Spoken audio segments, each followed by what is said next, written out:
At 4:47 a.m. on the morning of October 27, 1937, Colonel Xie Jinyuan stood on the 5th floor of Sihang Warehouse in Shanghai, watching Japanese artillery shells explode 200 yards from his position, knowing he had roughly 400 men to hold back an army that had already killed 200,000 Chinese soldiers in 3 months.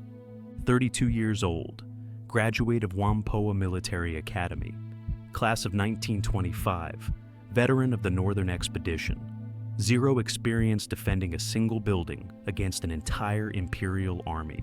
The Japanese had committed 300,000 troops to take Shanghai. They had Type 89 medium tanks. They had Mitsubishi Ki-21 bombers. They had 140mm naval guns from warships anchored in the Huangpu River that could level city blocks with a single salvo. General Matsui Iwane had promised Tokyo that Shanghai would fall within 3 days. That was back in August.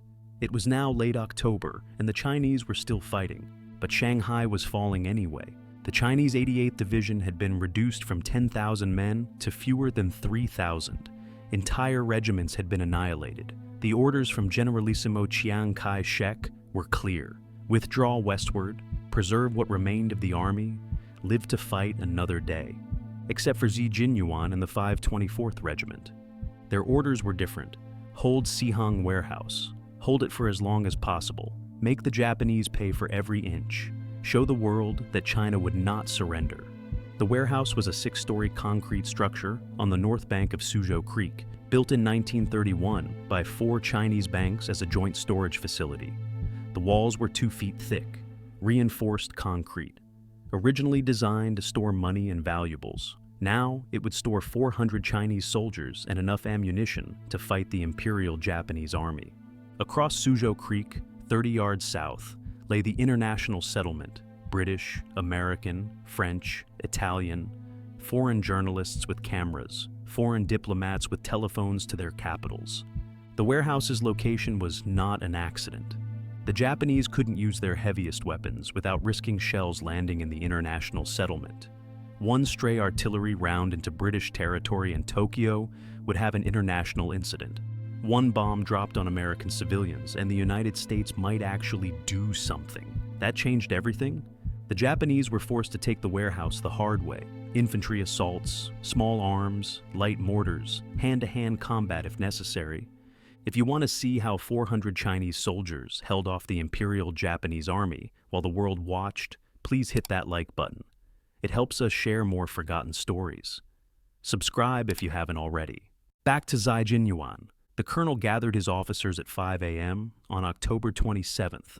The warehouse interior was cavernous, 6 floors of open storage space, concrete columns, metal shelving units that could be repurposed as barricades. The previous tenants had left behind thousands of bags of grain and soybeans. Xie ordered them stacked against the windows facing the Japanese lines. Sandbags were expensive. Soybeans worked just as well. His battalion had been told they were 800 men. The number was propaganda. Chiang Kai-shek wanted the world to believe 800 defenders were holding the warehouse. The actual count was closer to 420. Xie never corrected the official number. Let the Japanese think they faced 800. Numbers had power beyond mathematics. The 524th Regiment was equipped with Checkmate ZB, Model 26, light machine guns.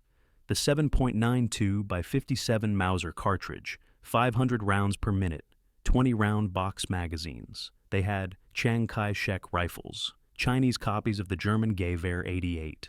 They had Model 24 stick grenades with 5.5-second fuses, a handful of water-cooled Type 24 heavy machine guns that had been dragged through 60 miles of retreat. Ammunition was limited. Each rifleman had 100 rounds. The machine gunners had 500 rounds per weapon. When that ran out, they would fight with bayonets. The Japanese had begun their assault on the warehouse district on October 26th. The first probing attacks came from the northwest. Infantry advancing behind light armored vehicles. Chinese machine gun fire drove them back. The Japanese regrouped, brought up 81mm mortars, and tried again. By nightfall on October 26th, Japanese forces had surrounded the warehouse on 3 sides. Only the south remained open, facing Suzhou Creek and the international settlement beyond. The first major assault came at 7 a.m. on October 27th. Japanese infantry from the 3rd Division advanced across the open ground northwest of the warehouse in company strength. 150 men moving in extended formation. Their officers believed the Chinese defenders would break at the sight of a coordinated attack. 3 months of war had taught them that Chinese units usually retreated when pressed hard enough. The 524th Regiment had different orders. Xie Jinyuan had positioned his machine guns on the 3rd and 4th floors, covering the approach routes with overlapping fields of fire. The warehouse windows had been reinforced with sandbags and grain sacks. Riflemen crouched behind the improvised barriers, waiting. The Japanese came within 200 yards, then 150, then 100. At 80 yards, Xie gave the order to fire. 6 machine guns opened up simultaneously. The ZB, Model 26, fired 500 rounds per minute. 7.92 millimeter ammunition punched through Japanese infantry with brutal efficiency. The first wave of attackers went down in seconds. 20 men killed in the initial burst. 30 more wounded. The survivors dove for cover. The Japanese officers called for smoke. Mortar teams began dropping white phosphorus rounds to screen the withdrawal. But the Chinese kept firing. Xie had trained his machine gunners to fire through smoke. They couldn't see individual targets, but they could see the approach route. They kept their guns traversing back and forth across the kill zone. The assault collapsed in 12 minutes. Japanese casualties, 47 killed, 63 wounded. Chinese casualties, 3 wounded, 0 killed. The exchange rate was absurd. 110 Japanese casualties for 3 Chinese wounded. The second assault came at 11 a.m. This time the Japanese brought tanks. Type 89 medium tanks, 12.7 tons. Armed with 57mm Type 90 main guns and 2 6.5mm Type 91 machine guns. The Type 89 had been designed for infantry support in open terrain. Its armor could stop rifle bullets and light machine gun fire. The warehouse was not a conventional position. Xie watched the tanks approach from the 4th floor. 2 vehicles, moving slowly, infantry crouched behind them, using the armored hulls for cover. Smart tactics. Standard doctrine. It had worked 100 times against Chinese units across Shanghai, but Xie had prepared for tanks. The problem with urban combat was that tanks couldn't elevate their guns high enough to engage upper floors. A tank's main gun was designed to hit targets at ground level. Firing at the 4th floor of a 6-story building required an elevation angle the Type 89 couldn't achieve. The Chinese could fire down. Xie had distributed stick grenades to teams on every floor. The German-designed Model 24 grenades had 5.5-second fuses. The explosive charge wasn't designed for anti-tank work, but it didn't need to be. The goal wasn't to destroy the tanks. The goal was to separate the infantry from their armored support. The first grenade landed 3 feet in front of the lead tank. The explosion killed 2 soldiers and wounded 3 more. The infantry behind the tank scattered. The tank commander, suddenly alone, stopped his vehicle. That pause was fatal. A Chinese soldier on the 2nd floor had been waiting with a bundle of grenades tied together. 4 Model 24s. The improvised explosive weighed 4 pounds. He threw it from the window. The bundle landed on the tank's rear deck, right above the engine compartment. The detonation tore through the engine housing. Fire erupted from the ventilation grills. The tank crew bailed out and ran. The infantry that had been using the tank for cover were now exposed in the open, 40 yards from the warehouse windows. The machine guns opened up again. The second tank reversed and retreated. The assault ended at 11:23 a.m. Japanese casualties: 31 killed, 44 wounded, 1 tank destroyed. Chinese casualties: 7 wounded, 1 killed. By noon on October 27th, the Japanese had lost 188 men trying to take a single building. They had achieved nothing. Across Suzhou Creek, foreign journalists were watching everything. British reporters from the North China Daily News had set up on rooftops with binoculars. American correspondents from United Press were taking photographs. The battle was being documented in real time. The warehouse had become a stage. The night of October 27th brought a different kind of combat. Japanese commanders understood they couldn't take the warehouse by frontal assault. They shifted tactics. Instead of massed infantry attacks, they sent small infiltration teams under cover of darkness, 5 or 6 men at a time, moving through rubble and debris, trying to reach the warehouse walls without being detected. Xie anticipated the infiltrators. He posted sentries on every floor with orders to listen as much as watch. The night was dark. Movement was almost impossible to see, but sound carried, footsteps on rubble, the clink of equipment, whispered commands in Japanese. At 2:30 a.m. on October 28th, a sentry on the second floor heard movement below. He signaled his squad leader. 6 Chinese soldiers crept to the windows overlooking the northwest corner. Below, in the shadows, 8 Japanese soldiers were attempting to stack debris against the warehouse wall. They were building a ramp. The Chinese waited until the Japanese were committed. Then they opened fire at 15 feet. The infiltration team was annihilated in 8 seconds. 8 dead. 0 survivors, 0 Chinese casualties. 3 more infiltration attempts occurred before dawn. All failed. The Japanese lost 23 men in night operations. The Chinese lost 2. But the night fighting revealed a problem: ammunition. The machine guns had fired approximately 6,000 rounds during the day's fighting. The riflemen had expended another 4,000. The night defense had consumed 800 more. Total ammunition expended in 24 hours, roughly 11,000 rounds. The warehouse had started with approximately 40,000 rounds of rifle and machine gun ammunition. At the current rate of expenditure, they would be empty in less than 4 days. The mathematics were brutal: 400 men, 29,000 rounds remaining, against an enemy that could afford to lose 200 men per day and still have 299,000, 800 more. Xie gathered his officers at 4 a.m. on October 28th. He made a decision that would define the defense. No more sustained fire. No more suppressive bursts. Every round had to count. Every trigger pull had to mean a Japanese soldier dead or wounded. Aimed shots only, single rounds, make them count. The morning of October 28th began with a Japanese flag. At 6:15 a.m., a Japanese officer planted the rising sun flag on a pile of rubble 60 yards from the warehouse. The flag was visible from the international settlement. A message. The Japanese were claiming this ground. The Chinese response came at 6:18 a.m. A woman named Yang Huimian had crossed from the international settlement during the night. 22 years old, a member of the Chinese Girl Scouts who had been working as a volunteer in the foreign concession. She had wrapped a Chinese flag around her body, swum across Suzhou Creek in darkness, and climbed into the warehouse through a ground floor window. The flag was 6 feet by 4 feet, blue sky, white sun, red earth. The national flag of the Republic of China. Xie Jinyuan ordered it raised immediately.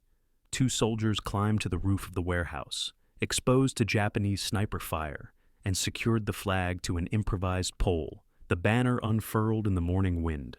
From the international settlement, people began to cheer. The Japanese responded with artillery. At 6:25 a.m., 81mm mortar rounds began hitting the roof. The explosions tore chunks from the concrete. Shrapnel scythed through the air. 2 Chinese soldiers were killed raising the flag. 3 more were wounded. The flag stayed up. Every time a shell knocked it down, Chinese soldiers climbed back to the roof and raised it again.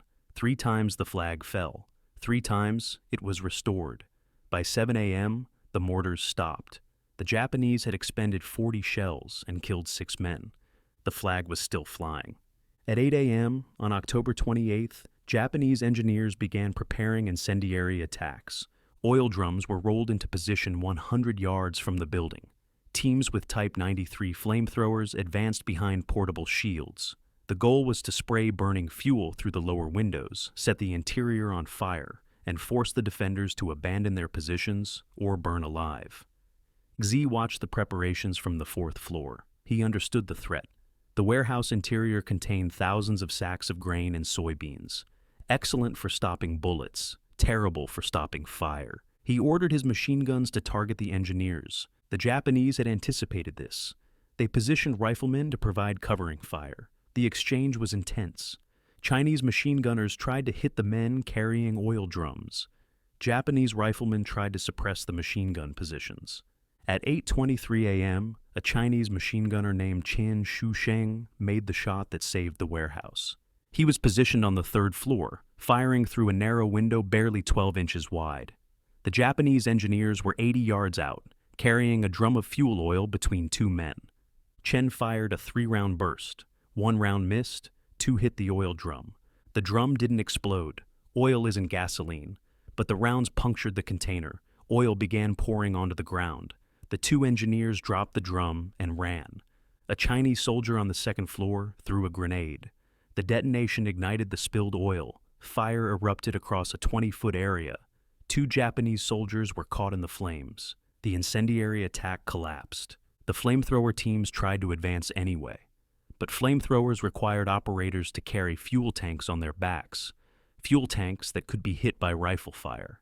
Xie's marksmen targeted the flamethrower operators specifically. One was killed at 60 yards. Another was wounded at 45. The survivors retreated. By 9 a.m., the incendiary assault had failed. Japanese casualties, 19 killed, 27 wounded. Chinese casualties, 11 killed, 14 wounded. The exchange rate was evening out. The defenders were taking more casualties now. The ammunition situation was critical. But the warehouse still stood. At 2 p.m., the Japanese stopped attacking. The gunfire ceased. Japanese infantry withdrew from their forward positions. The artillery went silent. Even the snipers stopped firing. At 5:30 p.m., a Japanese officer appeared under a white flag 200 yards from the warehouse. He wanted to negotiate. The garrison commander was invited to discuss terms. Xie sent his executive officer, Lieutenant Colonel Shangguan Jibiao, to hear what the Japanese had to say. The meeting lasted 12 minutes. The Japanese offer was simple: surrender the warehouse. The defenders would be treated as prisoners of war. Officers would retain their swords. No one needed to die. Shangguan's response was equally simple.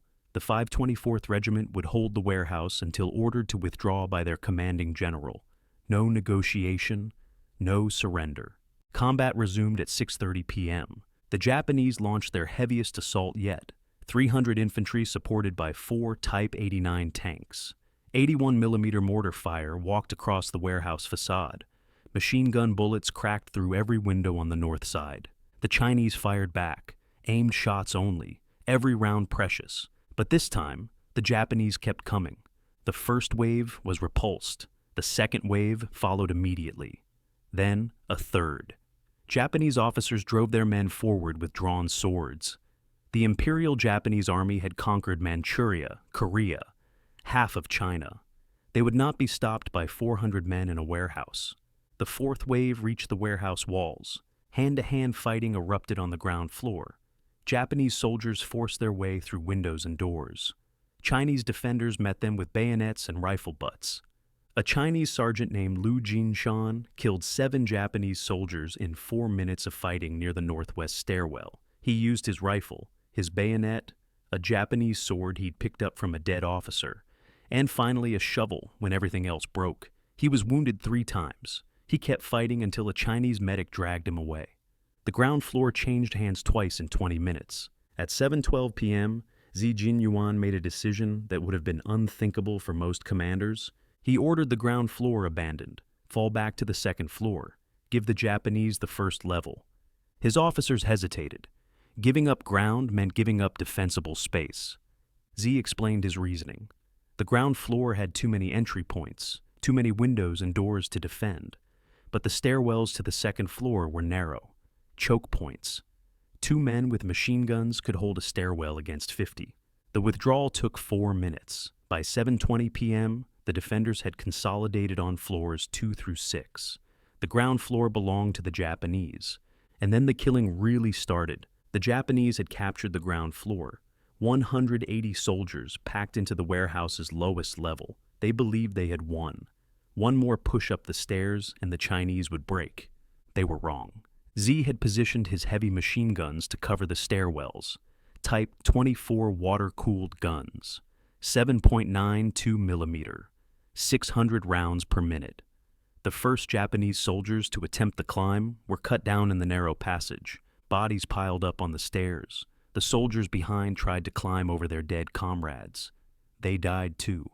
The stairwell became a charnel house. 40 Japanese soldiers killed in the first 3 minutes. Then 50. Then 60. The machine gunners didn't need to aim. They just fired into the mass of bodies trying to advance. But the Japanese kept coming. They tried grenades, threw them up the stairs toward the machine gun positions. The Chinese threw them back before detonation. They tried smoke, pumped white phosphorus into the stairwells. The machine gunners fired through it. At 7:45 p.m., a Japanese officer attempted to set fire to the stairwell. He doused the wooden stairs with fuel and threw a match. The flames spread. Smoke billowed upward. Chinese soldiers on the second floor responded with water. They had filled buckets and barrels from the warehouse's internal plumbing. Bucket brigades formed. Water poured down the stairs, extinguishing the flames. The Japanese tried 3 more times to burn the stairwell. Each time, the Chinese put out the fire. At 9:30 p.m., the Japanese withdrew from the ground floor. They had suffered 127 casualties trying to climb a single stairwell. 127 men, dead or wounded, to gain 20 feet of elevation. The exchange rate had shifted back in China's favor, dramatically. Xie Jinyuan had turned the ground floor into a trap. He had let the Japanese take it so they would try to advance up the stairs. He had concentrated his remaining ammunition on the choke points. The cost to the enemy, 127 men. The warehouse had held for 3 days. At 3 a.m. on October 29th, a runner crossed Suzhou Creek from the international settlement, carrying a message from General Gujutong. The message was simple: mission accomplished. Withdraw. The warehouse defense had achieved its purpose. For 4 days, 400 Chinese soldiers had held the attention of an entire Japanese regiment. They had inflicted over 200 casualties. They had raised a flag that had been photographed by every major news service in the world. Now they needed to survive. The withdrawal would be complicated. The Japanese had the warehouse surrounded on 3 sides. The only escape route was across Suzhou Creek into the international settlement. Foreign territory, neutral ground. The British and Americans had agreed to allow the Chinese defenders to enter the international settlement as refugees. But there were conditions. The soldiers would have to surrender their weapons at the creek. They would be interned until the war ended. A bitter bargain. Xie presented the options to his officers: stay and fight to the death, or withdraw and accept internment.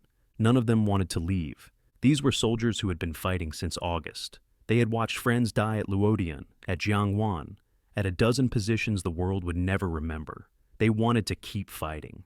They wanted to die like soldiers. Xie understood. He felt the same way. But his orders were clear. The Generalissimo wanted his 800 heroes alive. They were worth more to China as symbols than as corpses. At 4:30 a.m. on October 29th, the withdrawal began. The operation was conducted in absolute silence. Japanese sentries were watching the warehouse from 100 yards out. Any noise would trigger an assault. The defenders had to cross 30 yards of open ground to reach the creek, then cross the water itself. The first group of 50 men reached the creek at 4:45 a.m. They waded into the black water, holding their rifles above their heads. The creek was 40 yards wide, 5 feet deep at the center, cold enough to numb within minutes. They made it across without being detected. The second group followed, then the third. By 5:30 a.m., 200 men had crossed into the international settlement. British soldiers collected their weapons and directed them to an assembly area. At 5:47 a.m., a Japanese sentry saw movement. The alarm went up. Searchlights swept the creek. Machine gun fire raked the water. The remaining 200 Chinese soldiers were caught mid-crossing. Some dove under the surface. Others tried to sprint for the south bank. Xie Jinyuan was in the fourth group. He had waited until most of his men were across before attempting the crossing himself. A commander's duty. Last to leave. The machine gun fire was intense. Bullets churned the water into foam. Xie saw men fall around him, saw bodies floating downstream. He kept moving, waist deep, then chest deep, then waist deep again as he climbed the south bank. He made it. Behind him, 88 men had not made it across the creek, trapped on the north bank, caught between the water and the Japanese positions. Xie wanted to go back. British soldiers physically restrained him. He was in the international settlement now. He was a refugee. The 88 men on the north bank fought until 6:15 a.m. The Japanese overran their position in a final assault. 34 were killed. 54 were captured. Of those captured, 12 would die in Japanese custody within the following week. The Battle of Sihang Warehouse was over. 4 days of combat. Japanese casualties, 236 killed and wounded. Chinese casualties, 98 killed, wounded, and captured. The exchange rate, better than 2-to-1 in defensive fighting against a superior force. The defenders who made it across Suzhou Creek spent the next 4 years in internment camps. They watched the war continue without them. Pearl Harbor, Midway, the island-hopping campaign, the atomic bombs, Japan's surrender. Xie Jinyuan was assassinated on April 24, 1941. He was killed by collaborators within the camp, stabbed 4 times. He was 36 years old. His body was buried in Shanghai. After the war, his remains were moved to a memorial cemetery in Nanjing. The survivors of the 800 heroes were released in August 1945.